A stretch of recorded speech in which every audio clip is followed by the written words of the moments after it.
I did want to just mention again our Media Innovation Fund that we announced last night.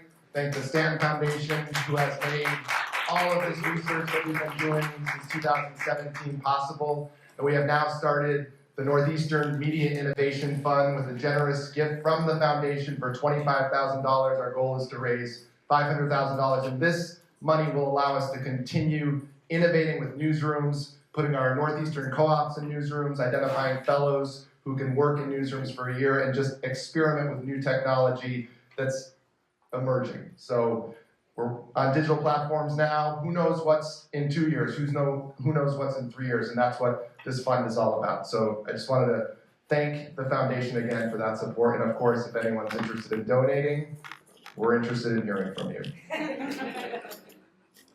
At this point, I did want to also point out one thing, which was, some of you might have missed it yesterday morning, but we had our 10 takeaways to reinvent your video strategy. There are folders. There are these pamphlets outside. This is basically our initial findings from our research. Some really, I think, useful advice, so check it out. The back is blank, and I know yesterday you've been hearing a lot. Today you're going to hear a lot, so we're just encouraging you to write down some of those ideas, and we have an activity coming up in a bit where we're going to want you to use some of those ideas, or at least share some of those ideas, because that's really what this conference is all about. We don't have all the answers, but it's about experimenting, it's about innovating, it's about trying new things, and we want to hear your ideas, we want to hear about your successes so we can share them and really continue to evolve in this space, because storytelling is important now more than ever, right? And so we want to be able to reach audiences, we really want to be able to reach younger audiences. I want to thank a couple members of our team. We have Hannah Campbell, who is our research team project coordinator, who has been with me since she was a graduate student here at Northeastern and has really been involved in all aspects of this research and just keeps me in line, which is always great, keeps the students in line. So thank you, Hannah, for all you've done. And also Lisa Thalhamer, she was my colleague at WCDD. She loved hearing about the research, and I said, come to Northeastern and work with us. And so now she's pursuing her master's degree, and she's also working on the project and serving. You might see her yelling at me once in a while during the day. We worked in the newsroom together, so I'm used to guiding me. But she's our executive producer of the conference, and she's doing a tremendous job too. So thank you, Lisa. And I'm going to hand it off to her. Yeah, so Mike's letting me call myself executive producer of the conference, but the thing is that we have this massive student team that has dozens of people over the course of this project. And our student team who started working on this conference started working on this back in July. So when I joined in September,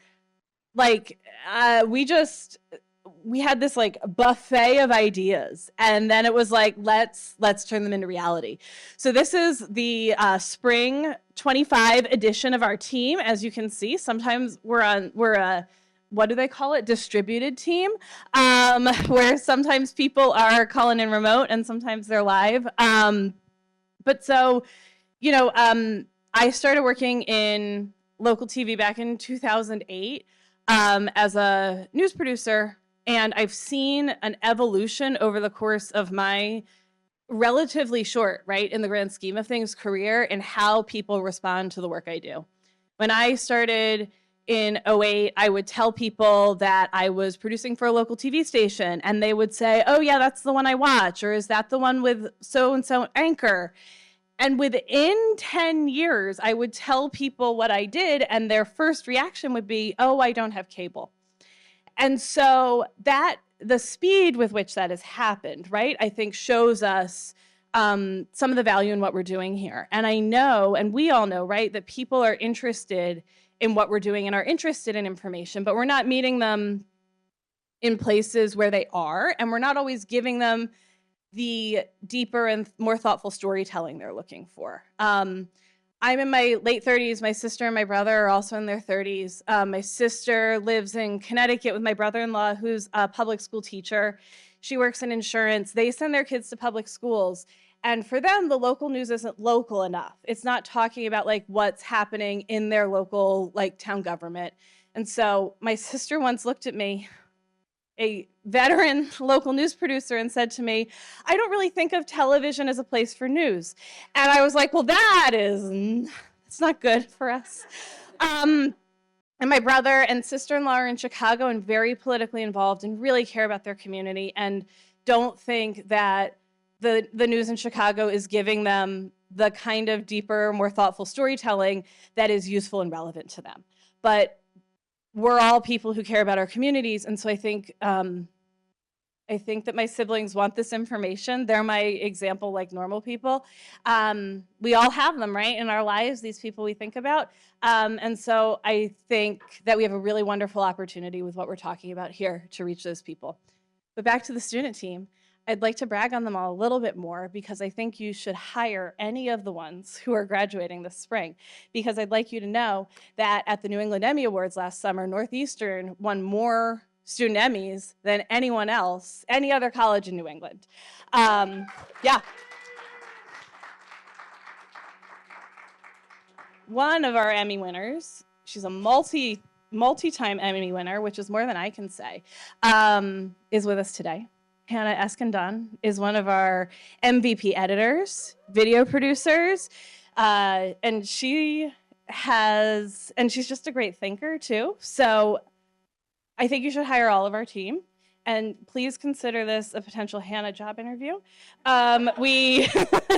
We're enthusiasts, and we are going to promote the heck out of these people. So I want to turn it over to Hannah for a minute.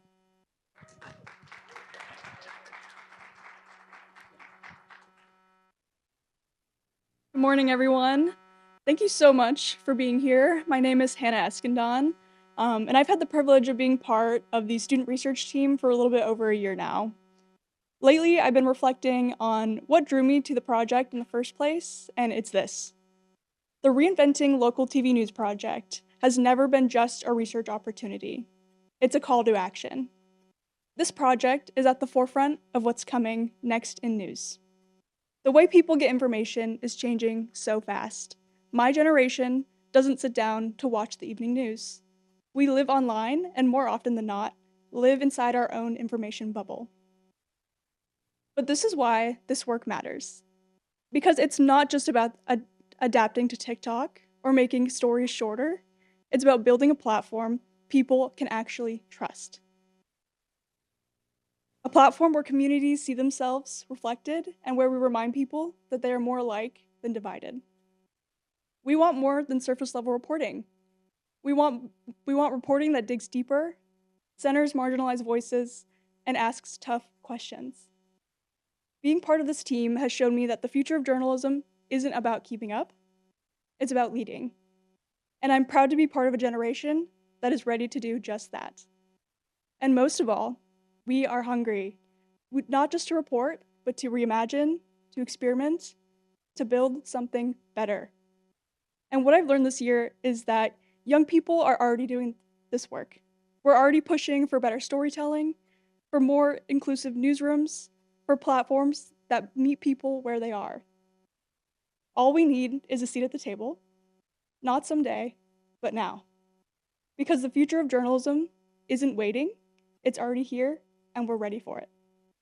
To kick off this conference this morning, we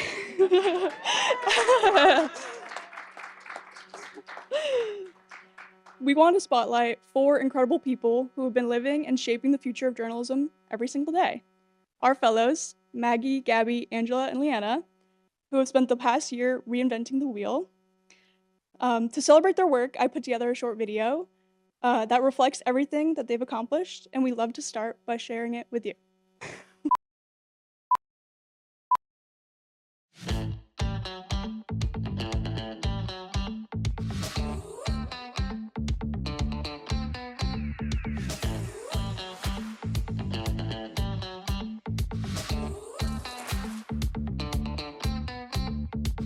Taking somebody out of the daily grind allows them the time and the resources to dig into stories that deserve time and attention. I hope to see in newsrooms is more conversation on innovation and creativity. OTT really allows for the content to become more specific and local to a viewer's community. You're not hearing it from a news anchor, you're hearing it from the person who's telling the story.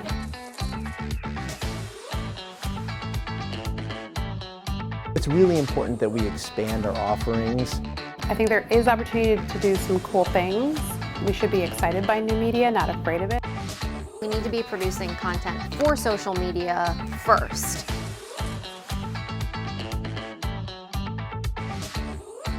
One of the best parts about this project was being able to connect with my fellow fellows. I looked forward to our weekly debriefs where we got to learn from one another, share our successes and our failures. The story resonated with our audience because the migrant crisis is definitely a big issue nationally and especially in Chicago. But the news tends to always report it more so as a generalization, and so you don't really get to hear the individual stories that are happening. My bodega story was one of the best performing YouTube pieces that I did all year. And I think that resonated with New Yorkers because everyone has a bodega. Everyone knows their bodega guy. Seeing the cohesive piece like come out into the world and seeing how the community reacts to it and seeing how everything comes together. It's really something unique.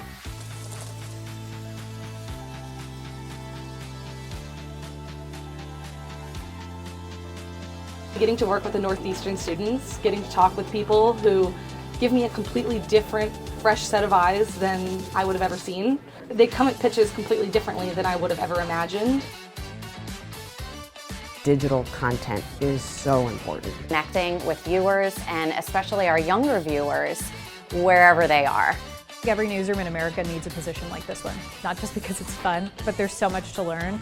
And we need somebody who has the time and the resources to really tap into what our audiences are consuming on digital platforms, how we can show up in those platforms, and continue to serve our communities to the best of our abilities.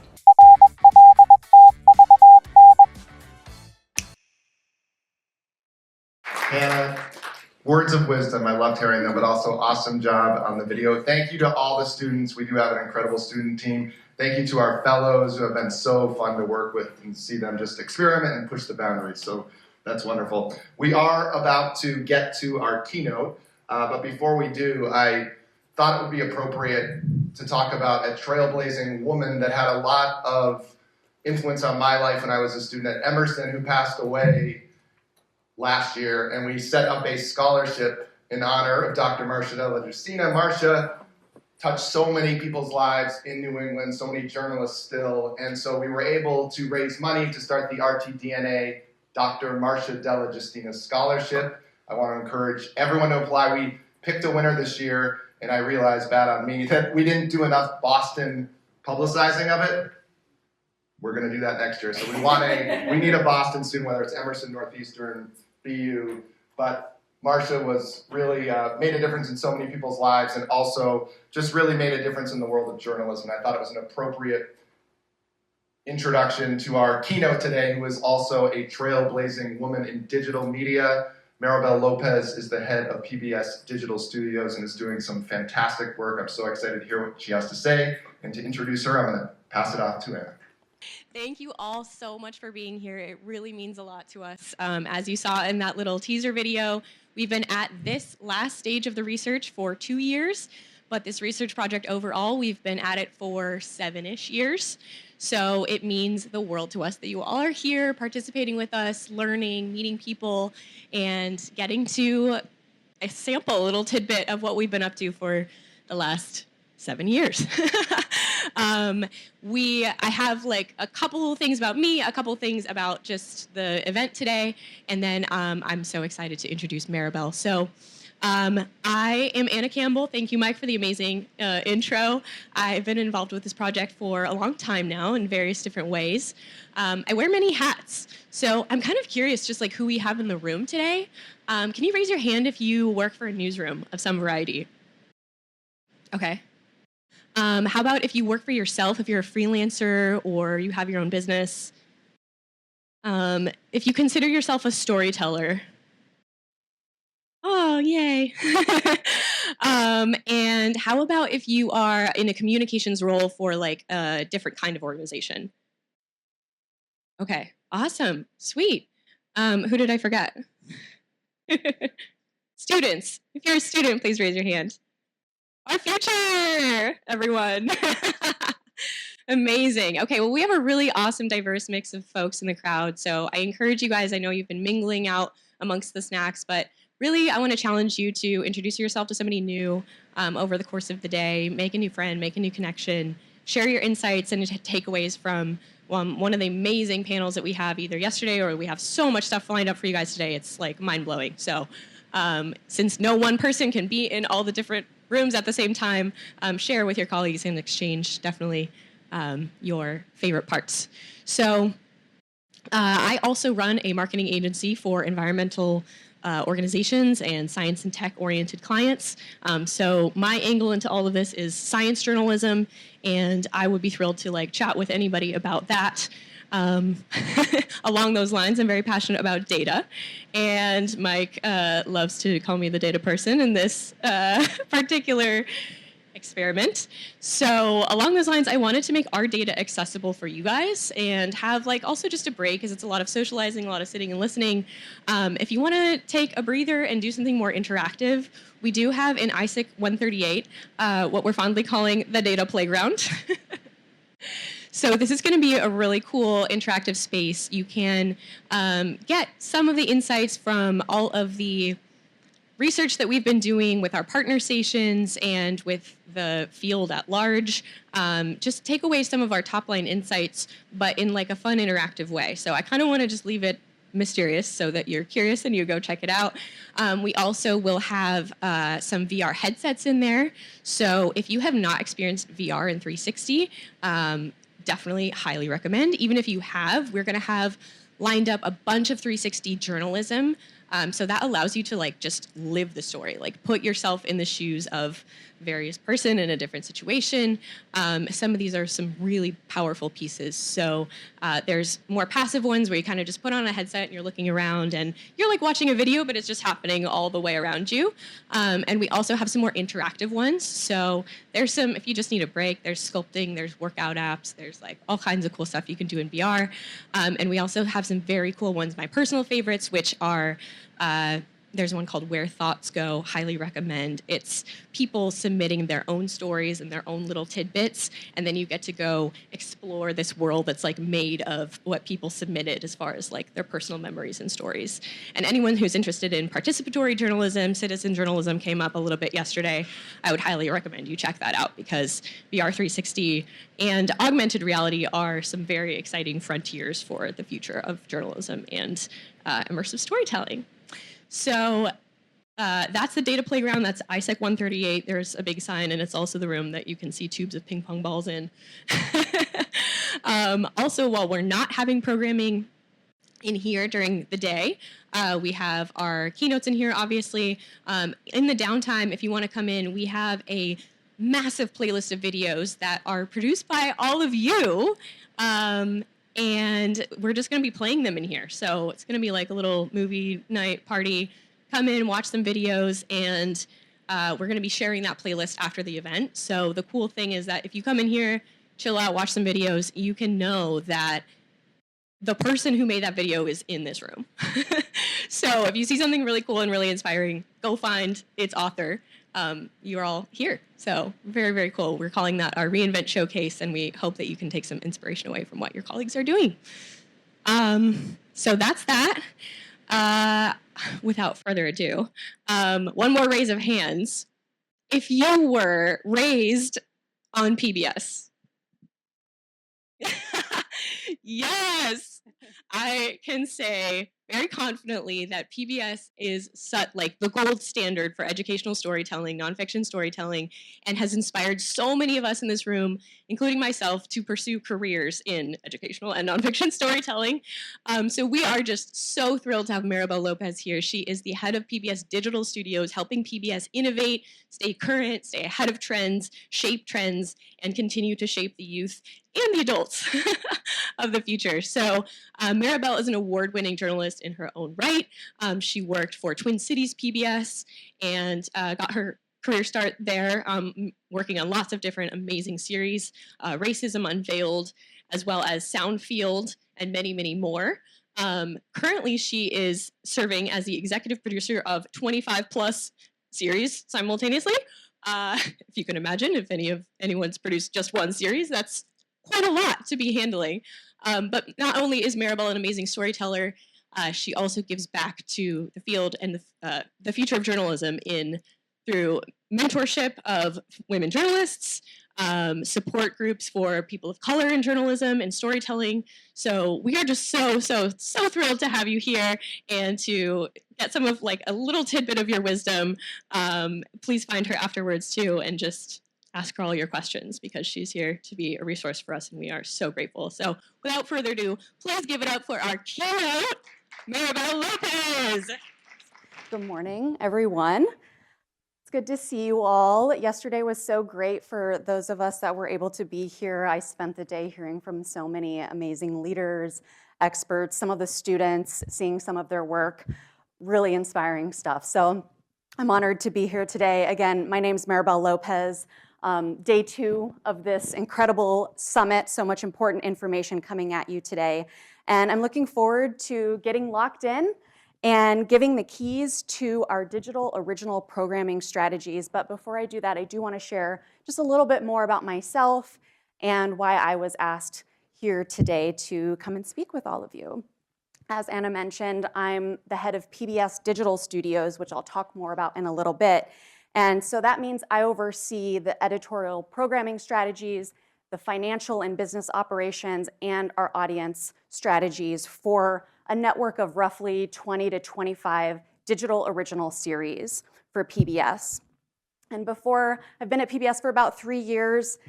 Before I was there, I was in the Twin Cities for a long time. I worked at the local PBS station there in St. Paul, Minnesota, Twin Cities PBS.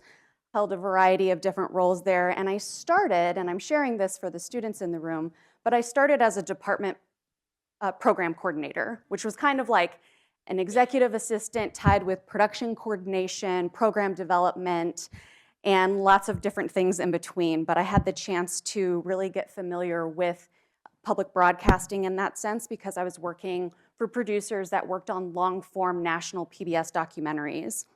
I was also looking at funding proposals, booking production travel, ordering executive producers lunches with very specific requests, and trying my darndest to get it right.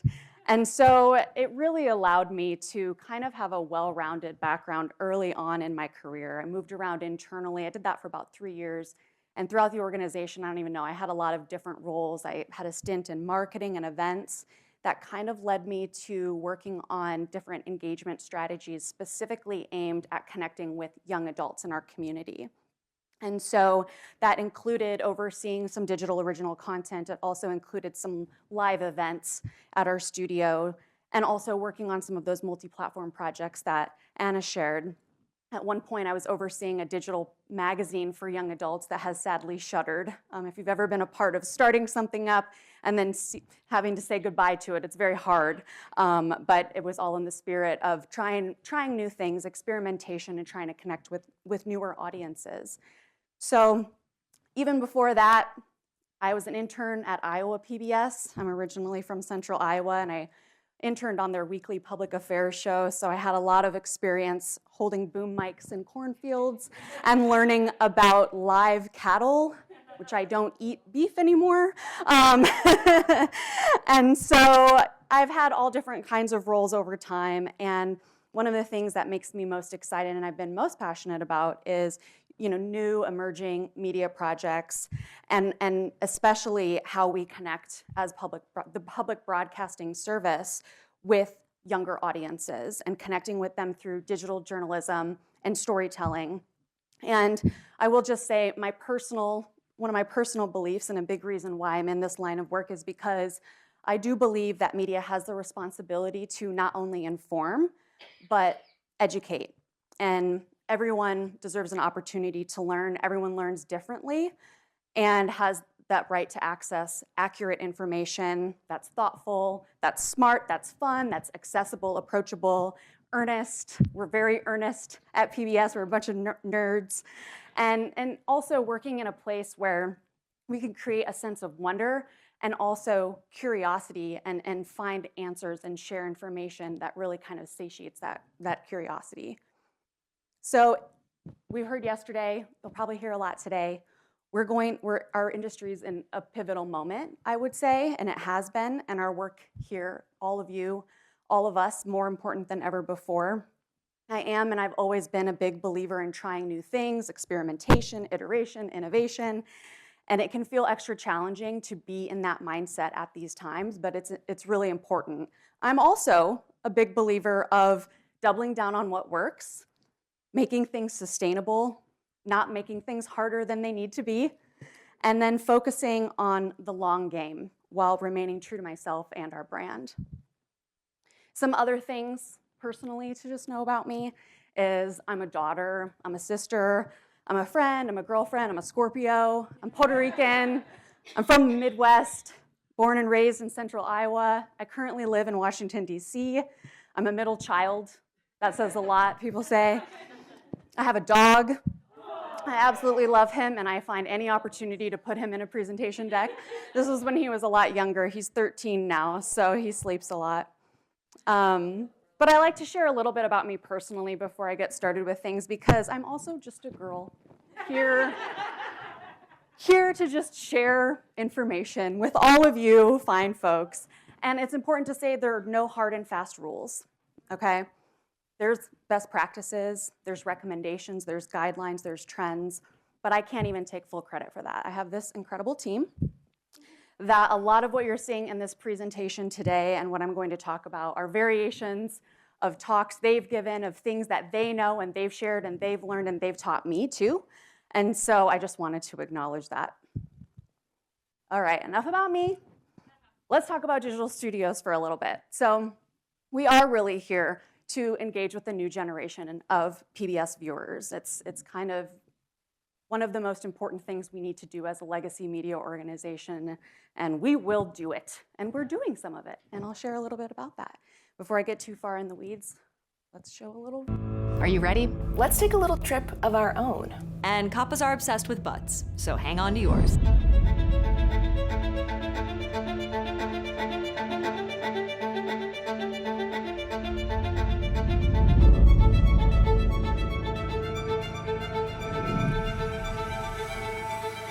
Basically, what we're looking at is a massive graveyard.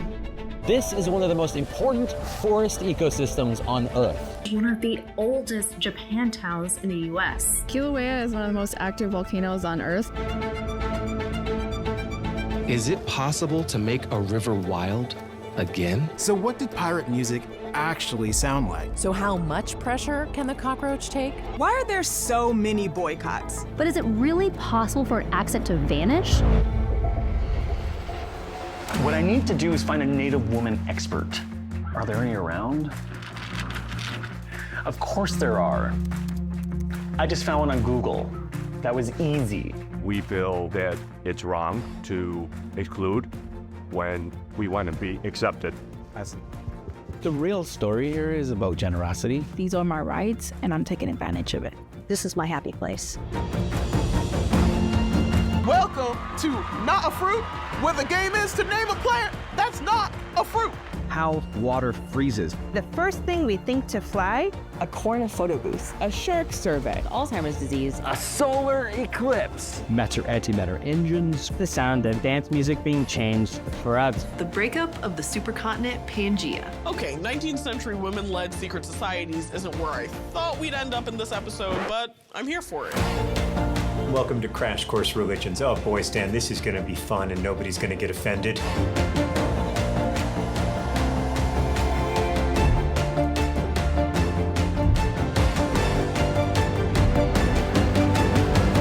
It's just about sharing in the joy of communication. Because at the end of the day, we all end up in the same place, dead and buried. Which is a perfectly acceptable metaphor for the fabric of space-time, in my professional opinion.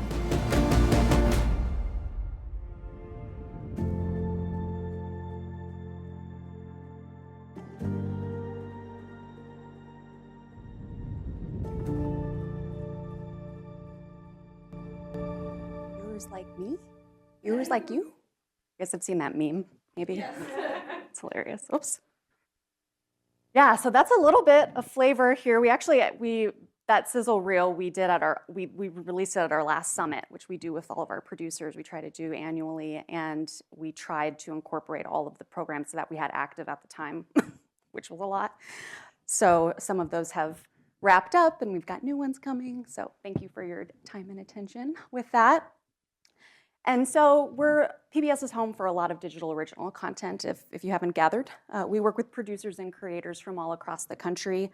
Some of them work at member stations, some are independent production companies and creators, to develop and curate programming that is here to connect and inspire another generation.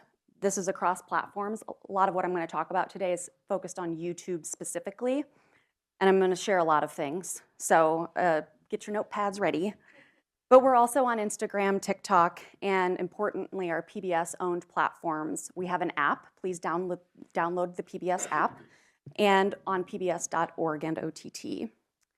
Our mission is to really connect, inspire, and cultivate this next generation for our continued relevancy and to really bridge that gap, meeting them where they are. And we've been around since 2012. We have launched over 120 series. A lot of those have been with PBS member stations, as I mentioned before. And digital studios really started in the earlier days of YouTube, and my predecessors saw an opportunity with this new platform, and they started experimenting. And some of the first videos to drop were these like really trippy remixed videos of Mr. Rogers' Neighborhood and Painting with Bob Ross. There was one with Reading Rainbow and Julia Childs. And all of that, it was like, what's going to land on this platform? What is this? It was all in the spirit of connection, innovation, experimentation. So, you know, at that time, it was tapping into the nostalgia of folks who had been watching those programs when they were younger on PBS. And you can still find them. They're still on our YouTube channel, PBS Voices, if you want to check those out. So from there, the idea of YouTube being a space for edutainment and for community really took off, and that's kind of where digital studios got started, and now we have this network of roughly 25 original series that span different subject matters. Some of these shows have been around for almost this entire time. They're in their 12th season, if you will, and they exist on a standalone channel for their show. And as we've evolved, we also have these themed channels where we program different shows based around a subject matter on one channel.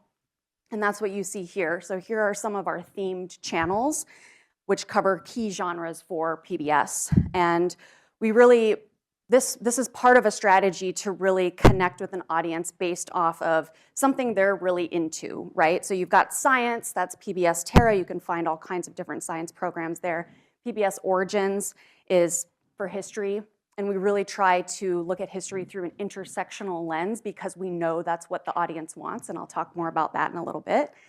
PBS Voices, which is a more documentary-focused channel that kind of celebrates our community and different voices and cultures.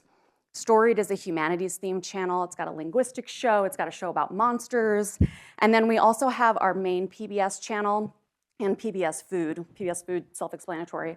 The PBS main YouTube channel is more of a variety channel. It's programmed with documentaries as well as some history stuff, as well as some science stuff and arts and things like that. And all of this, especially the theme channels, are really about having a niche. And if you have an interest, it is on the internet. You know that, right? Like you can go down that subreddit, you know, you can go down the hole of watching all the YouTube channels. And so we're really trying to combat any kind of one-size-fits-all approach, because we'll often talk about making something for everyone is sometimes just making something for no one, right? And it can lead to having more consistent viewership when you group content like that.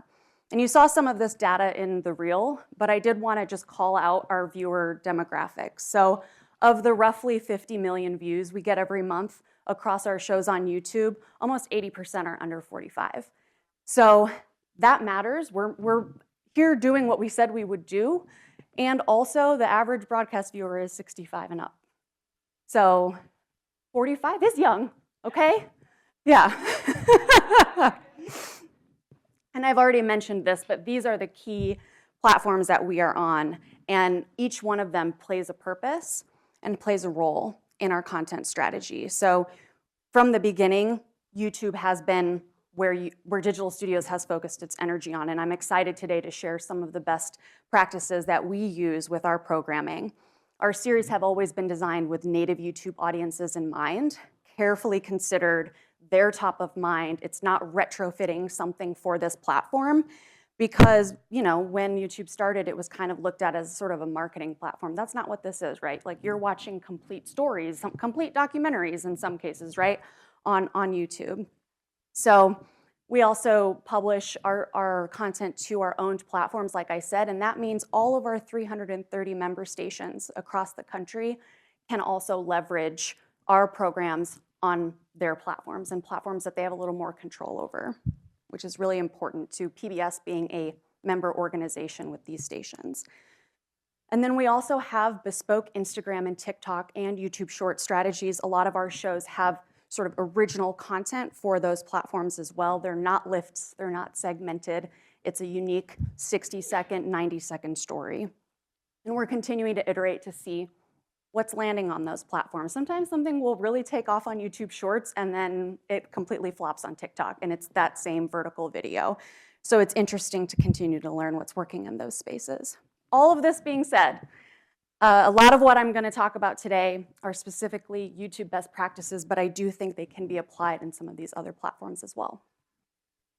Okay, finally, here is what I hope you get out of today.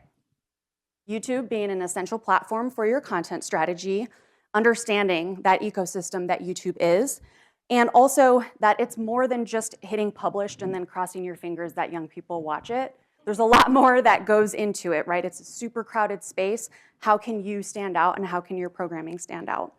And while everyone watches YouTube and everyone watches programs and content on Instagram and TikTok, the intentionality that you have in the type of storytelling that you do, the way that you work, your workflow matters, your operations matter, and so does taking into consideration the dynamic skills that you all have as storytellers. I don't work in TV news. I just want to put that out there. But the work that we do at Digital Studios is journalism and it's storytelling. It follows all of the same editorial standards and practices that you would see on a PBS broadcast show. And I like to say that because sometimes, like someone like myself that has worked at a legacy organization, it was like, oh, those kids over on YouTube. And no, we're fact checking. We uphold those rigorous standards too: accountability, transparency, inclusiveness, right? Accuracy and fairness. So I'm going to get a bit in the weeds. This is where the moment where we move into the weeds. And I'm excited because there are things that my hope is that you will be able to walk out of here and actually just start doing some of this stuff tomorrow. There are some more lofty things. There are some more long lead, long-term things that you'll want to do or consider, but there are some pretty turnkey things you can start doing right away. All right. So you need to know where you're at and where you want to go. So if you already have a YouTube channel, you've got some built-in information. So let's just pretend that you do.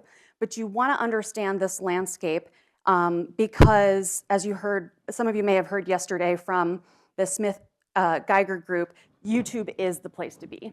This is where people are.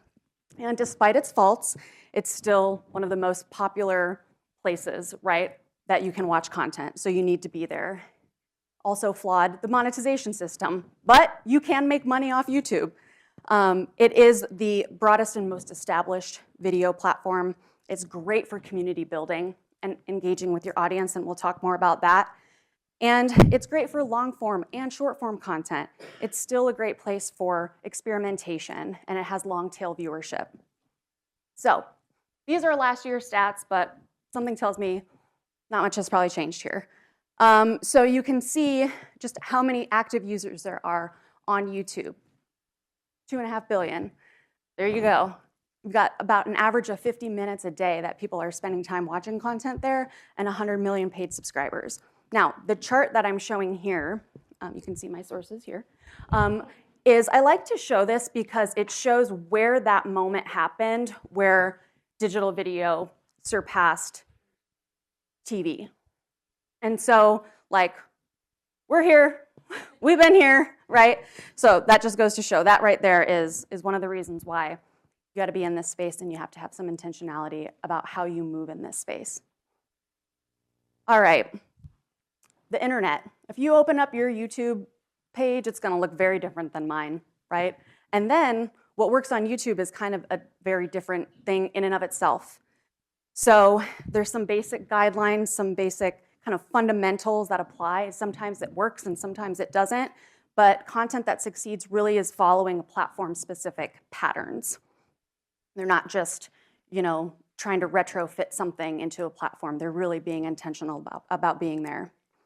It's also important that you are an avid consumer so that you know the things that are out there, that you can be inspired or that you can look at things and be like, we are not going to do that. That's not who we are, And then also just understanding that competition comes in all levels, in all formats, in all ways. This is pretty self-explanatory. You need to be thinking about digital first. If you're going to be in these spaces, it's not what are we going to do on TV and then put it on this platform.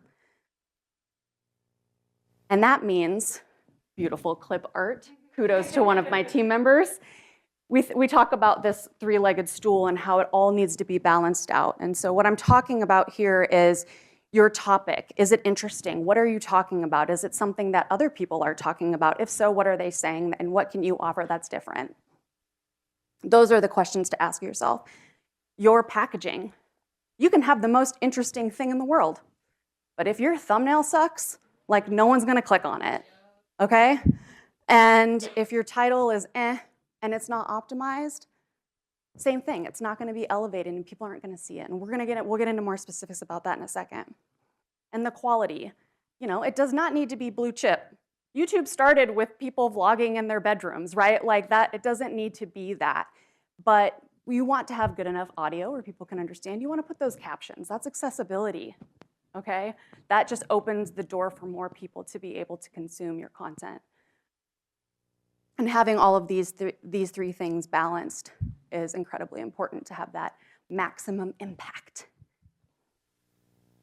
We're also going to talk about, just going back to this really briefly, we're going to talk about the digital narrative arc. So I'll tease it here just for a second.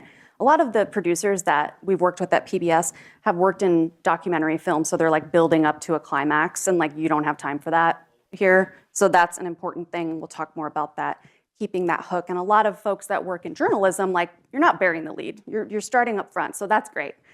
And then you always want to deliver on whatever that packaging is. So your title and thumbnail, it's not there to be clickbaity.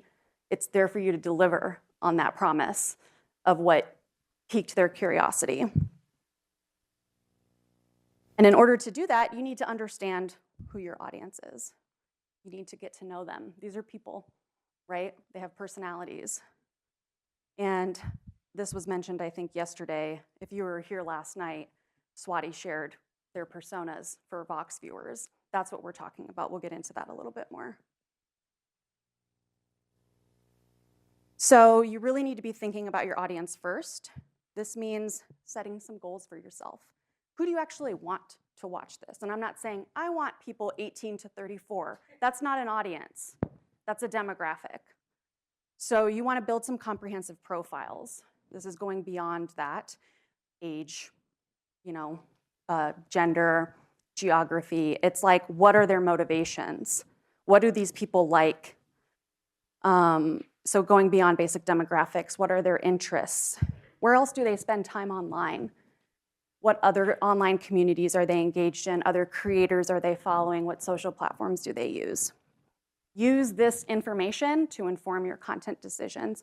At PBS, we have a mission that guides everything that we do, and we also have data. So we really are looking for that balance. We're not, just because the data is clearly showing we have to go right, but if it strays from who we are and what our values are, we're probably not going to do that. But we can glean a lot from the data. And I want you to spend time here. Time is a luxury. We often don't have a lot of it, especially in news. But understanding your audience and who you want to reach is foundational. Otherwise, like, what is the point? Okay? And making something for everyone, again, I mentioned this earlier, is making something for no one. So How do you get to know these people? How do you really try to understand your audience? You don't have to be her. So this is, math lady meme, like, ooh, numbers and help, data, metrics, whatever. It doesn't have to be this way. You don't have to be a data whiz. It's called YouTube for a reason. They make the studio where you can look at all of your data and metrics like pretty accessible, like even for some non-numbers natural person like me. Like I know enough to be dangerous back there, right?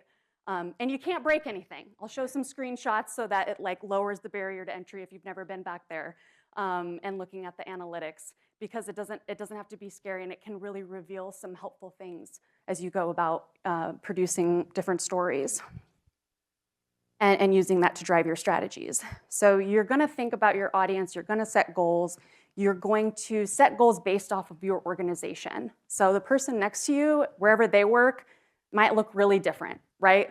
I talked about 50 million views earlier. That might be irrelevant for like a small station in another part of the country, right? So you need to kind of do your own assessment of like, where do we start? And starting somewhere. We would like this video to get X number of views because a video on a similar topic last year got this many. Set those benchmarks, adjust along the way. If you don't meet it, that's fine, but it's holding yourself accountable, okay? These are some of the things that you can do when you start to set some goals for yourself. Looking at big numbers like your views and your watch time, engagements, and your click-through rate. So that's when someone clicks on the thumbnail, okay? Yes, you want to look at those demographics. Again, if you do have a goal to reach younger folks, looking at what your age demographics are now, where could that be in a year? And then also where folks are located, and then behavioral data. What devices are they using to watch this programming? Where are they coming from? Are they a subscriber or not? And if you want to be fancy, you can like cross-reference this data. Like I want to know how many people in this age group live in this place and are watching on their TV, on their YouTube TV app. That might glean some insights for you. But that's only if you want to get fancy. All right, so this is thinking about the flow of your programming. You want to get into the mind of your audience before you launch anything. Spend time watching stuff on YouTube related to whatever it is that you are reporting on or the story that you're going to tell. Search for similar topics. Watch what in that genre or what in that subject matter really popped off. Ask yourself why. Look at stuff that doesn't have a lot of views. Why might that be? And then look at your own channel, like I mentioned before. Looking at historical performance of stuff on your channel to be able to set those benchmarks. And then at launch, you really want to look at your click-through rate. So in the first day after you publish something, you can glean a lot. We usually publish something, and then within a few hours, we're like, oh, click-through rate's garbage, guys. We got to find another thumbnail. Let's update our headline. Let's update our title. Again, that's not about being clickbaity. It's about being able to surface yourself and present, what you hope someone is interested in a way that is going to cause them to click and get you there. And then post-launch, you can just compare your video by video performance metrics, see how one thing did over the other, see where folks start to drop off. Oh, do you have a boring talking head 50 seconds in? And then you see a bunch of people stopped watching? Maybe don't do that next time. That's a very dramatic example. We all have talking heads in our programs, right? So, but that's just an example. All right, so very briefly, I just want to show you what a dashboard looks like. Has anybody ever gone and looked in, oh, Siri thinks I'm talking to her. Has anybody looked on a YouTube analytics before? Okay, that's great, awesome. Yeah, you're not gonna break anything back there. Just don't click delete or whatever. This is a lot here, and this is kudos to my audience development director, Darren, who put this together. But this is some of the dashboards that you can see in YouTube. So you've got your rankings. This is for our science themed channel, PBS Terra. This is what we were looking for in terms of click-through rate. That 3 of 10, you really want to try to be 1 of 10 after you publish something. And there are things you can do like adjust that thumbnail, like I've said before. And we'll show some good and bad thumbnail examples later. You have your real-time data. You can see what else your audience is watching. Competition, maybe their future collaborators. And then some other useful snapshots like your audience retention. This is a video specific. This is what you would see for a specific video. But you can see the viewership over time when you published. Oh, what happened here? You probably changed the thumbnail or something. I don't know. And then you've got your demographic information here. You can see how long people are watching between certain age groups. This is the type of stuff that you can start to sort of glean insights from and help inform what you do time and time again. That's the beautiful thing about being in these spaces, is that you can be iterative. So I won't spend too much time on this. We have done entire presentations that are just about YouTube analytics, and it sounds like there might be resources that are circulated potentially after the summit, and so we'd be happy to share some of that. All right. Another key thing as we're continuing to talk about your audience is your viewers expect a conversation. They're on YouTube. You can engage in the comments. This is the same thing for social media, right? Listen to what they have to say. If you are not in the comments, and if you're new to this, it can be a little overwhelming sometimes, but you need to let them know that you're listening. And you can do that in a number of ways. You can just like what they have to say. You can respond to their feedback. You could produce your next video to say, hey, we heard from some of you, and you wanted to know more about whatever. And now we've delivered this video for you on that. You can get into your analytics, but also you can do polls, and you can use your community tab. You can do this on social platforms as well. I'll show some examples of how we do that here in a second. And then also like adapting, again, based off of what folks are saying. This is a chance for you to build community. And yes, the internet can be super crazy and toxic and not good, but you have the ability to kind of decide, this is a space where we're just here to talk about smart science content. So if you don't have things to say that are constructive, this is not the space for you. So this is a lot. I wasn't sure how this was going to look up here, but these are some of the ways that we engage with some of our viewers. In some cases, it's just responding with the watery eye emoji. Like, we love that you're a PBS adult and you were a PBS kid. And we're here in educational programming, so we just reinforce the fact that we're so glad you're here and we're so glad that you learned something. We'll often tag in, or sometimes we'll tag in the host, or in this case, the channel responding directly. Up in the corner is we tag Dr. B in, who's the host of our linguistics series, Other Words, to respond to something that was coming up in the episode, so she could kind of elaborate there. And then these are all comments from our monster show, Monstrum. And so I love this because someone's like, how do you decide which monster to do a video on? And Dr. Z, who's the host, she chimes in here, it's about what's interesting to me, but we also, like to hear from you. And so they chime in with what they want to see. This person needs a full zombie breakdown. So we'll have some videos on that coming. So yeah, it matters, it matters when you can get back to them. This is especially important if you have on-camera talent. We like to have fun. So the community tab is a place where you can do things like share news. Maybe on a day where you're not publishing a video, it's a great chance to keep the channel alive. Post a GIF, post a meme here. I'll talk about that specific one in a second. But also trying to understand, hey, what do folks want to hear more about in this next episode of Monstrum? Also just a fun quiz. People saying, oh my gosh, I had no idea. I'm going to do some more research on this, which is awesome. That's really what we're here to do.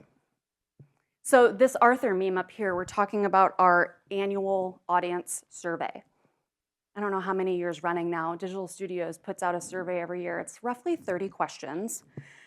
And it really is to understand the people who are watching our programs.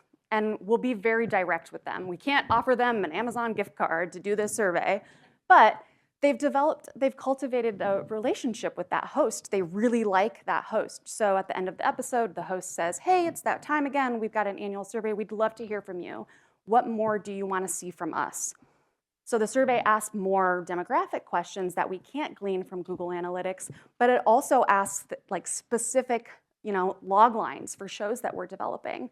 Okay, you like history, so are you interested in histories about X, Y, Z? And then we can kind of grab, take all that data, and it will help drive some of the decisions that we make. We also ask more behavioral questions. What else do they watch beyond our content? Are they familiar with like PBS? Or are they just watching this kind of stuff? What other things have we asked? Like the format. Are they interested in, an explainer? Are they interested in more documentary style? How deep do they want us to go? And time again, we see they're not looking for one-on-one. They want to go deep on a subject, and that's why we have a show about astrophysics called Spacetime that I cannot understand. But it has an incredibly loyal audience because there's nothing else quite like it out there.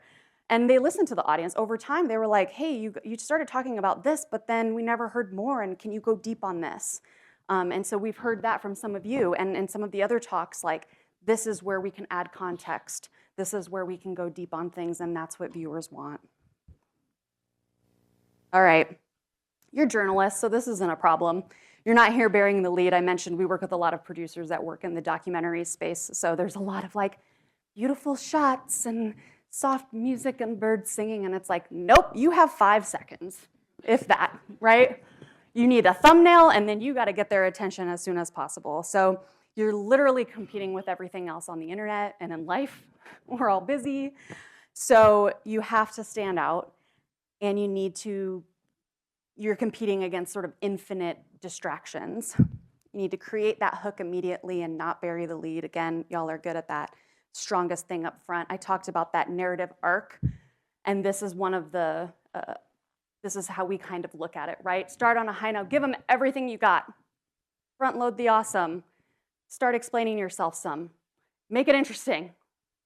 Keep that going. You want to keep them along because it also matters. It doesn't only matter how much they click through, but how long they're watching, right? And on YouTube, a view is considered 30 seconds. We definitely want people watching more than 30 seconds when a lot of our videos are roughly 8 to 12 minutes. What else do I have to say here? Yeah, you just need to get people in the door and convince them to stay. All right, so I've been talking a lot. I would love to stop for just a little bit and show you some examples of some of our shows that I think have done this pretty well. Some of the things that I just mentioned, other tactics and things. So this is one of our shows, Other Words. You can find it on PBS Storied, and it's a linguistics series. Buffalo, buffalo, buffalo, buffalo, buffalo, buffalo, buffalo, buffalo. Did you get that? It's actually a complete sentence, and here's why. We have 3 different buffaloes. Buffalo the city in New York, buffalo the verb meaning to bully or harass, and buffalo the animal. So when I repeat buffalo 8 times in a row, I'm not stuck in a time loop. I'm just trying to tell you that these animals from Buffalo that are bullied by other animals from Buffalo also bully animals from Buffalo. In other words, the buffalo buffalo that buffalo buffalo buffalo also buffalo buffalo buffalo. Got it? It reminds me of a Mandarin tongue twister that illustrates the tonality of the language. Mama chi ma, ma ma, mama ma ma. Mama is riding a horse, but the horse is slow, so Mama scolds the horse. We've got mama, mother, ma, horse, mun, slow, and ma, scold. Man, horse is getting scolded and buffalo's getting bullied. Better watch out, or next thing you know, they're gonna fight back like the orcas and the javelinas. Yeah, this is one of our more recent videos that kind of took off. I think on TikTok, last I checked, it had a little over 3 million views. And I think that initial kind of buffalo, buffalo, buffalo, like just what's going on here? You know, whether you like are into language and linguistics or not, it captures your attention. And this next one I'm going to show is, this is Dr. Harini Bhatt. She's the host of our series In the Margins, which is a history show that tells lesser known histories, the story, basically the history you didn't learn in class. Okay, and Harini, you can also find her on her own channels, Today I Learned. I'm not sure if folks are familiar with her on socials as that account too, but we have her on for this history show, and I'd love to show you this clip too. There used to be over 80 Japantowns in the US. Now there's 3. So what happened? Well, 2 things. The first one, which you may have guessed, World War II. During the war, more than 120,000 Japanese Americans were incarcerated. And afterwards, many returned to their homes and businesses to find them looted or in disrepair. Some estimate the total property loss at $1.3 billion. The second major factor, the mid-20th century urban renewal program. The federal government provided funding to cities to demolish so-called blighted areas and redevelop them. The development often benefited private entities, and it disproportionately impacted low-income and marginalized communities. Between the 50s and 60s, urban renewal had displaced more than 1 million people. For Japantowns, these communities have endured a loss of place driven by governmental policies, among other things. But Japanese Americans continue to celebrate their heritage and culture. Today, there are just 3 official Japantowns left, so check them out next time you're there. I'm going to show one more vertical video, and then I'd love to just after that just hear some things that immediately come to mind that connect with some of what we've talked about a little bit today. This next one is from our science show on PBS Terra called Overview. That's 4K drone footage of natural phenomena, really exploring these kind of weird things from above and the science around them, as well as the impact that that these places are experiencing due to climate change. What's up with all these holes in Canada? And wherever you turn, there's another lake, eh? Some of them are even pretty great. What's with all these skinny hills or weird ridges, but not much else? What you're looking at right now is the Canadian Shield. It's a layer of exposed bedrock that covers around half of Canada. And when you look at a map of where Canadians live, this part's almost empty. Billions of years ago, ancient chunks of crust were crashing into each other and creating huge mountains on this land, some of them over 7 miles high. Then, over multiple ice ages, massive glaciers slid southward and basically shaved those mountains down. They left this land the way it is today. Mostly flat, not much soil, and a bunch of weird formations. Not to mention hundreds of thousands of lakes. But what's incredible is that you're looking at some of the longest lived rock on Earth. Slabs of crust slid under this shield and stacked up like bricks, so the Canadian Shield never sank back into the Earth's mantle to be recycled. It's literally the bedrock of our continent, the oldest geological formation in North America. There you have it. What are some things that stood out in those 3? Yeah. It gets right to the point and also presents visual, so that if I'm watching on mute, I know what's going on right away. Good. Yeah. To add to that, the captions. I think that people don't really have their sound on a lot of times, especially if they're on Facebook, Instagram. So being able to read it without having the sound, I think, makes it a lot more accessible and more people. Thank you. Yeah. Anyone else? Something that stood out? I have the pacing. Yeah. Yeah, I was talking to some folks last night and they were like, yeah, the Gen Z no breath, where you just like cut and then it's like, are they even breathing? I loved that. I hadn't heard it said like that before. So I'm gonna show another one, and it is one of our standard 16:9 YouTube episodes for a show called A People's History of Native America. And this will kind of lead us into our next block, where we're gonna talk a little bit more about storytelling. Did you know that the USA was not the first democracy in North America? It's us. I mean, the Mohawks and 4 other tribes that created the Great Law of Peace. This democracy was formed by the Mohawk, Oneida, Onondaga, Cayuga, and Seneca. We called ourselves the Haudenosaunee, which translates to the people of the Longhouse. But of course, the French would call us the Iroquois Confederacy. The Haudenosaunee Confederacy still exists today, with the inclusion of more tribes. But our impact is nearly missing from history books. Benjamin Franklin, Thomas Jefferson, even Frederick Engels and Karl Marx were influenced by the structure of government. I mean, the Great Law of Peace outlines a federal government, which has authority over the member tribes, a legislature, executive branch, veto power, and freedoms of speech, press, and religion. So if the USA took our blueprint of democracy and our theory on interstate peacemaking, then how the heck did we end up on reservations? This is A People's History of Native America with me, Tyler Clare. Before we answer the reservation question, we need to backtrack to the US Constitution. Why? Because treaties, that's why. I'll explain. Indian appears 3 times in the Constitution. The first is to imply that Indians are not citizens. Then again, later in the 14th Amendment. But the third mention is to declare that Congress has the power to regulate commerce with Indian tribes, thereby acknowledging the sovereignty Indians have to govern themselves. But what does this mean? Well, it's interpreted by many to mean that Indian tribes are sovereign nations. Therefore, only through treaties can the United States negotiate with tribes. That negotiation requires approval by Congress, but any such agreement can be questioned, and in that case, goes to the Supreme Court. Confused? Well, join the club. But here's what you need to know. The federal government negotiated treaties with many Indian nations, at least up until 1871. But the Supreme Court's historical rulings with regard to treaties, the Constitution, and Indian law have determined two main things. One, Congress has fairly broad power over Indian nations. And two, the judicial branch also has power to push back on bad policies. Also, you probably noticed I use the term Indian. That's because Indian is a legal term for us, just as Indian country is a legal term for all of our land, but that excludes Alaska Native land. We're the only racial group that's also a political entity. The United States has had a nation-to-nation relationship with tribes for nearly 250 years, and during that time has acquired 1.5 billion acres of our land. Tribal nations are both confined to reservations on Indian country and legally dependent on the federal government. Various treaties outline an exchange of land for the promise of rights, as well as health, education, and social welfare in perpetuity. What happened? Were those treaties? Watch the whole thing because it's 10 minutes, but a lot of our shows start with that kind of like just straight to camera.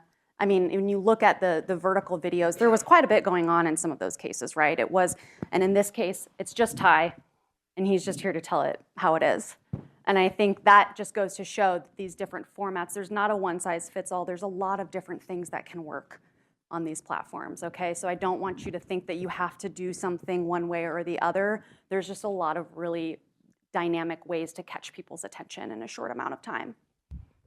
And I would encourage you to watch this whole episode. I'm gonna skip here. And that leads me to my next point.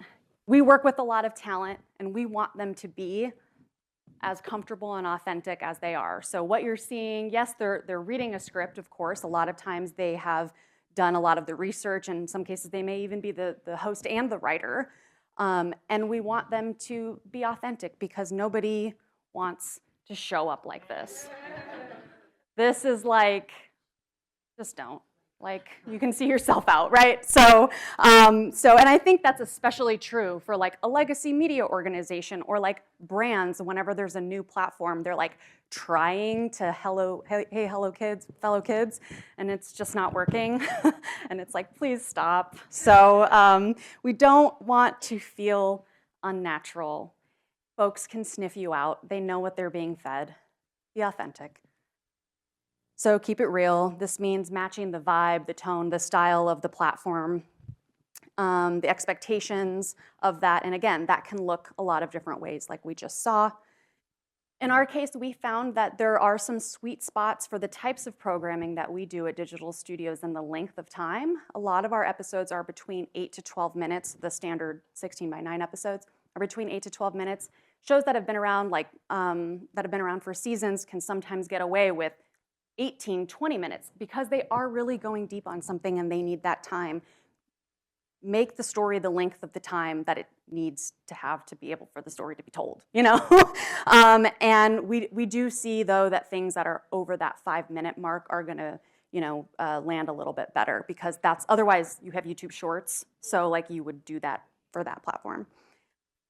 And let's see, yeah, just reiterating some of the things we've already talked about. Experimentation, niches can be good. Working with people who have experience in this platform, right? Those of you who have grown up with platforms like this is a huge advantage to you. So continue to experiment on your own and then be able to present that as like a value to when you're out there looking for a job. Like, yeah, I know the principles of journalism and also I can do these fun, witty, quirky TikToks like we saw from some of the speakers yesterday.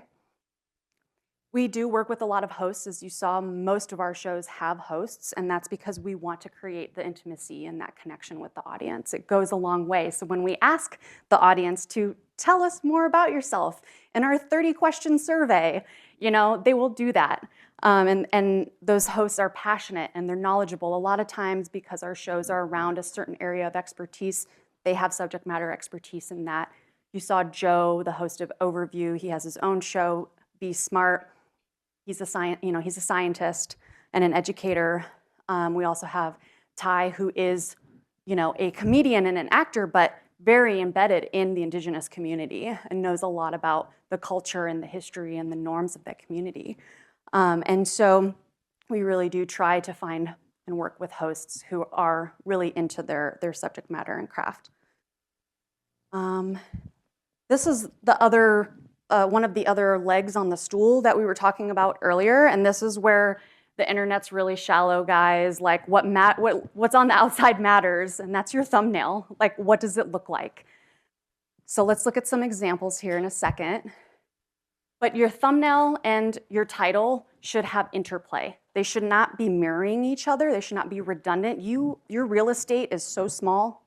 What can you do with your thumbnail that helps bridge your title of your video, create a gap of curiosity that someone then clicks? That's what we want. Clear and compelling thumbnails and titles that balance that curiosity and clarity. You want your title to have key words in it, and you want to front load those at the beginning. So we've seen some things. We'll do occasional audits of YouTube channels for our fellow member stations, and they'll put the title of their show at the front, like, let's pretend the show is The Showdown, comma, and then what the episode about, and it's like, or colon. No, you're wasting like precious, like what is the question that your video is answering often works. And having, the best story, again, that topic and that quality can be really great, but your packaging can fail you. So it's really important. We often encourage producers at the very beginning when they have the topic that they're going to do their episode on, visualize what could this thumbnail be. And then production's not done until you've delivered several versions of a thumbnail, because you have the ability to A/B test on YouTube. You can upload 3 thumbnails. You can over time see this one is getting more clicks. Okay, let's iterate on that one and make 3 versions that are kind of the same, maybe introduce a different element and see then what happens. And again, that's all stuff that you can look at in Google Analytics. What else here? Avoid jargon. I think like sometimes it's like, especially when you get niche and deep on something, you can open up that funnel a little bit more by being more kind of inclusive of the language, right? And thinking of words that, yes, are specific, but not jargony. So it might capture folks' attention that wouldn't normally be interested in that subject matter.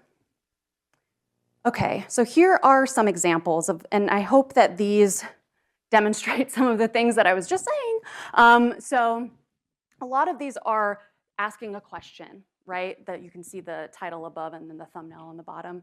But they're not repeating themselves. If there's text on the thumbnail, it's not saying the same thing, it's adding to it. It's adding to that curiosity. The thumbnails themselves, there's often, we find arrows work. In this case, you have the hand pointing, faces, especially expressive faces. I mean, come on, you've all been on YouTube. Like the creator, they're doing like some like very animated expression. You don't want them to be too cluttered. I think some of these could like reduce on some of the clutter. And then we've also found with some of our, especially our science shows, maps seem to get attention. And then you've got lines here that draw you in. And this is a fancy animation for whatever reason. So this is the same thing. These videos are a little bit older, but I like to show them because I do think they're such good examples as well. One thing we've started to experiment with and do a little bit less of, that's how you can tell some of these are older, is the size of the logo on the thumbnail is taking up valuable real estate. So how can you reduce it? How can you, see we have the PBS logo up there, you can see it in full color. We started making it transparent too, to provide more space for that. We still want people to know where this is coming from, but we don't want to take away from what the thumbnail is trying to convey. Right. This is kind of my final tip. We've talked about, getting to understand your audience and thinking from that digital first, audience first approach, really being data oriented. Talked about storytelling and how you can get people's attention and making sure that you've got that great story that then gets surfaced because you've got great metadata and packaging. Don't leave out how you work. I talk about the how of the job is so important. We are often really siloed, right? You've got your operational team over here, and you've got your social and your marketing and audience people over here. You got to talk to each other. I think this was mentioned yesterday too. Swati talked about breaking down those silos organizationally. It's something I think, you know, maybe where you work it's not like that, but I feel like in a lot of places that is how it is. And so you want to be thinking about systems and production processes and tools. There's endless tools that you can use. Find something that works for you that can make your life a little bit easier. We use Airtable for a lot of our project management because some people like to see things in a Gantt chart. Some people want to see a calendar. And we make sure that everyone on our team knows how to use it. This is not someone's job to go and plug in, you know, that's something published or whatever it might be. Like, we're all responsible in understanding how these tools work because we need to be in lockstep with one another. The other thing I'll mention is, and this is a little bit different perhaps than how things are operating in a newsroom, but like I have an editorial lead on a show, I have an operational lead, and then I have a representative from our audience and social on every show. So they're going to meetings, they're together, they know what's going on all along the way. They're not brought in later, you know, but they're brought along. And if you can afford to do that, even just here and there, it's gonna make things a lot less painful down the road. And it shows teamwork, right? I've been in places where there is like a competition sometimes happening, and it's like, no, we all want this product, this video to succeed. So we need to be as much in lockstep as we can. I mentioned batching here. Again, we work with producers who will film and shoot 4 or 5 episodes of something at once. And so we've tried to break that habit because we don't want you, if you're starting a new YouTube series and you batch 4 episodes and the audience, it's not finding an audience, and then what have you done? You've locked yourself into that. It's hard to iterate and adjust. So shoot your pilot, see what happens, get some feedback, then maybe once you've kind of mastered that and you know what your audience wants, then you could consider batching if that helps with production workflow. But a lot of our shows are doing 1 episode at a time, even some of our longest running shows. And then building the team as you go. We don't have the luxury of staffing up in this industry, right? So just taking care to make sure you have the roles and the expertise that you need on these teams. I hope that people learned things today.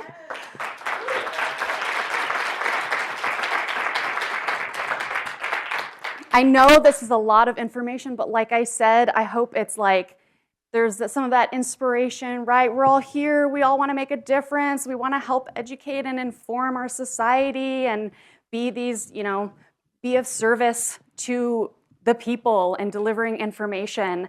And also, there are things that you can start doing if you want to be in this space and succeed. Anyone want to shout out something that has really landed with them before we move into a little Q&A? Thumbnails. Yeah, thumbnails. Don't make things harder than they need to be. Don't make things harder than they need to be. Anyone else? I love your whole thing about the different narrative arcs, like the old traditional where there's the build up and the climax and everything, but the multiple peaks thing, I think you're right, is so important because if you're expecting people to sit through a long video, you want it to be worth their time, start to finish. Absolutely. Yeah, thank you. Yeah, the narrative arc piece is important. And I think especially, we didn't really get into a lot of the business side of things, right? But I have the pleasure of dealing with that as well. And when you have lovely folks who want to support the work, sometimes that message is happening, yes, at the beginning, but also at the end, you know, and you want to make sure that their investment in whatever you're doing is seen. Whether that is like, you know, at the end and you're giving that sponsorship read, or you want them to take your survey, you want folks to get to the end. So you need to keep them engaged. And that does take a little bit different style. So thanks for calling that out. Yeah. I like what you said about the different, like the A/B testing and using the different thumbnails and seeing what works. Do you also do that on Instagram and like repost things with different? We haven't done that on Instagram because the nice thing about on YouTube is that you can slot those thumbnails in. It doesn't disrupt any part of the upload. Like the upload is the upload for the video, and then you're just changing the thumbnail and the title. But I will say, we have found that for YouTube Shorts, having a custom thumbnail for YouTube Shorts can make a difference too. So, yeah. I really like seeing examples of the way that you're interacting with your audience in the comments in a way that feels constructive and appropriate and can also call back to your talent and your host. So I thought that was really cool to see. Audience interaction. Good. Yeah, it can be tricky. It can be, there have been times where we're like, this is not constructive, when maybe we need to shut this down because it's a lot to moderate too. Shout out to all the people who moderate comments, who are in the comments for news organizations, because it's a heavy job sometimes, right?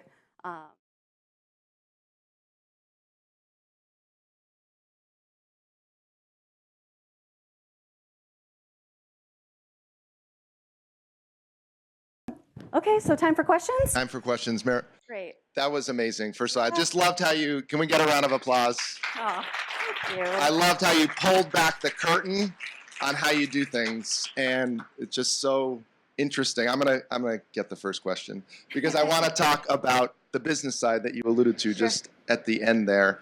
I think that's a question I hear from a lot of people is like, this is cool. We want to be doing all this digital content, but how do we make money on it? Mm-hmm. And I know that's a big question for a lot of people. I know it's a big conversation, but do you have any takeaways? I mean, I can share a little bit of sort of our model, right? So we are not self-sustaining by any means as far as sponsorships or the money that we get from YouTube monetizing. But we do have a diversification of revenue streams. So for the most part, a lot of our content is monetized on YouTube. And so from the ads that you see, we get a portion of that.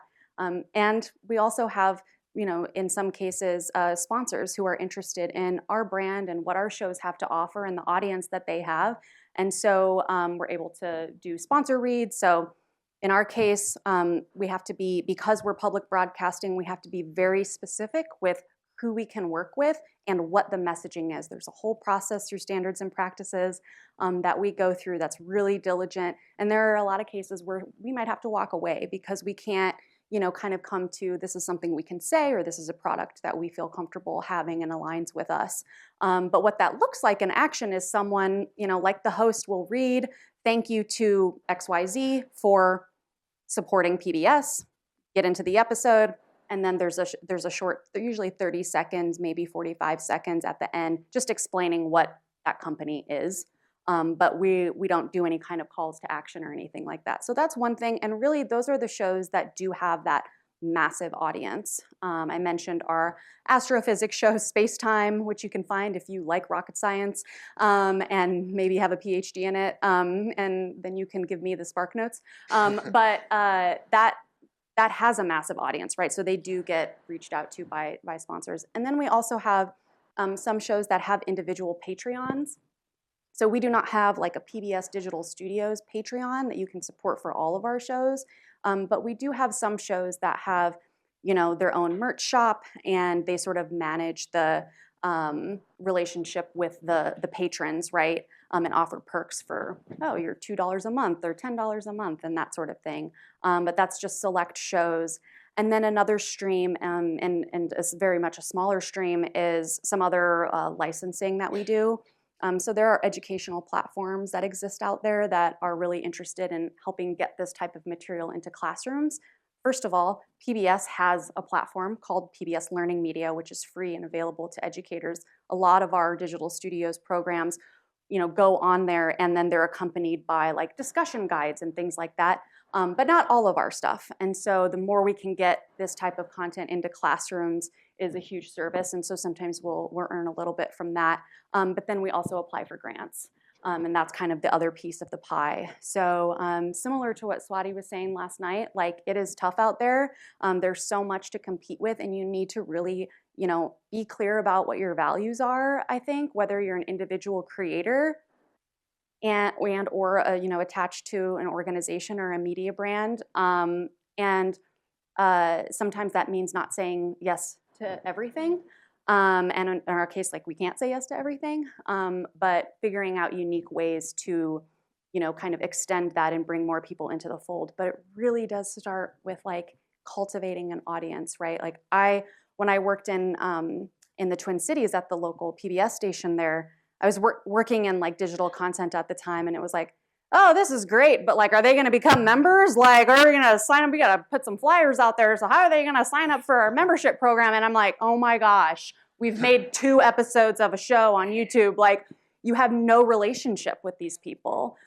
So we really, and I'm being facetious, of course, but it was just one of those things where it's like, let's start to raise that awareness. You know, let's build a connection with that. It is one of those things where it's like, I grew up on PBS, but is this next generation growing up on PBS? We certainly hope so. We have a very strong PBS Kids presence. But there's a lot more competition out there, right? So anything we can do to just start a relationship with the audience is really what matters. It sounds like it takes time and patience to build that audience. It does, yeah. I mean, you could see that, right? So being able to think through how you want to respond to your viewers in a way that's meaningful and that adds value is a strategy in and of itself. And one thing I've loved about being at PBS is like we have staff that are thinking about that response, working with the producers of the shows, because we're not the ones producing them. We work on developing, give editorial notes, and all of that, and we distribute it. But working with the producers and the host to say, okay, someone's really curious about this. Hey, can you chime in with the technical response to what they're asking here? And having that, be really thoughtful is important. And it is a job in and of itself. And I know not everywhere has that, but it's really important. So the whole point is to get people to watch your stuff and like it so much to maybe one day, they'll be a member of some kind, right? Right. Well, let's take some audience questions. And we have Aiden walking around with the microphone. Thank you for a wonderful presentation. Thank you to your team for making YouTube a little bit of a smarter, better place. Thank you for choosing Duncan's colors for your slide here in Boston. That's great. Oh, that's funny. Oh, yeah. You're in the right place for that. Yeah. So my question is, have you any lessons to share with us that apply to really short-term production or live production on YouTube?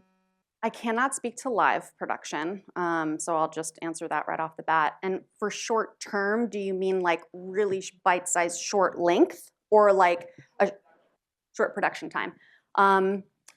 It's a challenge, I will say that. A lot of the longtime producers we've been working with, like YouTube shows have been their bread and butter, so they're used to, okay, we're publishing a new episode every 3 weeks in a lot of cases. Getting anything tighter than that, I think, is tough with the level of depth that they're going into, right? So, if you're kind of more in your 101, maybe you could work on delivering something in a 2-week cadence, but most of the time, a lot of our shows are on a 3-week publishing cadence, 4-week publishing cadence from kind of like that beginning to end of production into publish. So, the shorts, because it's like a 60 or 90 second or really, really short form, don't take as long as that because there's just less to research, right? But there's still stuff to research and fact check, and we're really rigorous about that. There's multiple rounds of that review that happens. So I could say that that's a little bit quicker, but yeah, I mean, I do think that having the people with the skills matters, right? And making sure that those people are also training and teaching people.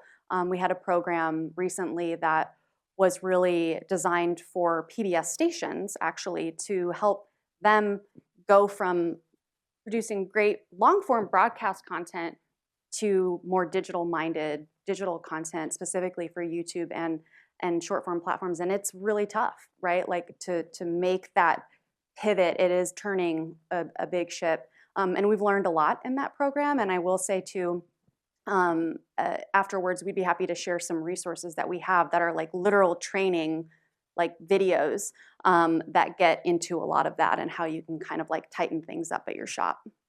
I hope that's helpful. Yeah. A couple of people appeared. Thank you. Regarding building an audience and also retention, because one of the things I'm working at NBC is building the audience with the content, but then also trying to see if we can get them down that funnel. Like you say, with the memberships, it's like app installs, newsletters, etc. In your experience on YouTube, What kinds of ways of delivery and at what time do you find to be most effective to get people to go with a call to action and sign up and kind of move down that funnel? We save everything for the end. Right now, we're with where we're at. So, and that really is because we're trying to be as less disruptive as possible. Like, we don't want to interrupt because there's already some interruption happening that we can't control on YouTube if we leave the ads on, you know? So we're very aware of that, especially as a non-commercial entity, right? Like, we don't want to create more there. So it really is that going back to that narrative arc and trying to keep folks along until we can get to the end and then ask them to do something. It feels like if you have someone all the way to the end, they're probably going to be more likely to take you up on that ask. Yeah, I'd say so. And then, you know, there are other things too. In the description of the video, we have a lot of language around like, you know, if it's a show that has a Patreon, here's where you can support. So that's always kind of there. And then, or, you know, support your local PBS station because by supporting them, you're supporting us is kind of the message there. We don't do as much of that on shorts. We're just taking advantage of like telling the story, using that as an awareness tool mostly, especially because we, you know, it said 79% of people that watch us on YouTube are, under 45? And that's like our sort of standard YouTube content. And that used to be 81%. And so it's like, even our audience is just aging slightly with us on like standard YouTube. So we're like, oh, that means we really need to be, you know, on the TikTok and on the Instagram Reels because it's about that awareness first. Mm-hmm. Thank you. And a couple more up front.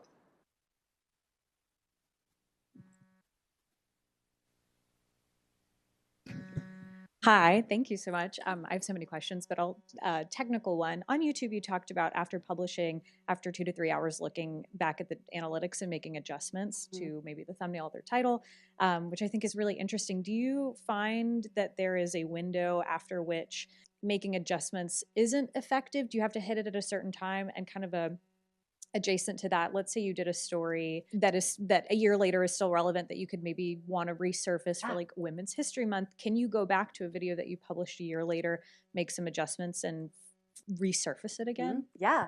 Yes. So usually that first 24-hour window is what we're looking at for when you want to make like a title thumbnail adjustment. That first day is pretty telling. And then, you know, we all move on to other things, you know. But I think what you're bringing up is really important because that's the other beautiful thing about a platform like YouTube. It's a search engine. People are looking for things, and your content can be evergreen and be relatable year after year at certain moments, or just in general, you know. And a lot of our viewership that we get is that library content that has been around for a long time. In fact, you know, we've seen some ebbs and flows in our library content, and we're like, what's going on? You know, so doing some analysis of like, okay, like what is it about this that maybe has changed in like the cultural zeitgeist, the conversations, what are people searching? You know, is there sort of a new way to describe this scientific thing that this show talks about, and can we make an adjustment? You know, we have a show called Weathered on PBS Terra, our science themed channel, which is about extreme weather and preparedness. So that's one that's like, you know, when there's a wildfire or when there's an earthquake and we have episodes that get into the science of that, that's an opportunity for us to sort of revamp the description a little bit. Again, it's not to be misleading, but it's to be with the times and make it relevant so people can access information that might be helpful to them understanding what's happening right now. So absolutely, that is something that could be an always and forever ongoing project, you know, and there are actually people out there, you know, freelancers and such that like have that expertise of designing thumbnails and kind of knowing what works and like that kind of stuff. So if that's something that people have the resources to do, it definitely can help. Thank you. Mm-hmm. First of all, thank you. This is an amazing presentation. I had a question. Based on this being such a YouTube forward presentation, does PBS use TikTok, Shorts, Instagram as a way to drive viewers towards YouTube, or is it specific for, you've touched on this a little bit, but are they living, breathing, existing on their own on TikTok, Instagram, and things that aren't driving back to the YouTube to other digital studios? Right. And how do you differentiate the two of like, this is a preview for something that you can see more on, and this is a full video that this is it. How do you differentiate that? Yeah. So for the PBS Digital Studios arm and the work that I oversee, we do have our own socials as well. You can follow us at PBSDS and PBS Origins and PBS Terra. But we're really thinking about bespoke stories. You know, we want something that is satisfying, beginning, middle, end in 60 seconds or whatever length you can do now, right? Like you can do longer, but we do want that to be a contained story. And, you know, if there's something else that is relevant for them to go and watch, like sure, we can add that to the description, but we're not really looking to take someone from one platform to another. Like people like the platform that they like and that they're on, you know. I will say that the larger PBS, you know, social, there's a lot of different things that need to happen there, right? We do want to raise awareness for these great films that we have coming. There is still some of that, but there's also bespoke content there too, you know, where we want people to just watch this interesting story that might be like a smaller story that came out of the 60-minute documentary that is going to air in a couple weeks or whatever. So it's really definitely a combination, I would say there, but leaning a lot more toward bespoke content, full story, beginning, middle, end. And there was something else I was going to add, but it has escaped me. So great question. Thank you. Mm-hmm. Thank you. And I would love to sit here all day and talk with you because this is incredible. But we have an amazing lineup, and our next panels are going to be starting at 11:30. So take a quick break. Another round of applause for Maribel Lopez.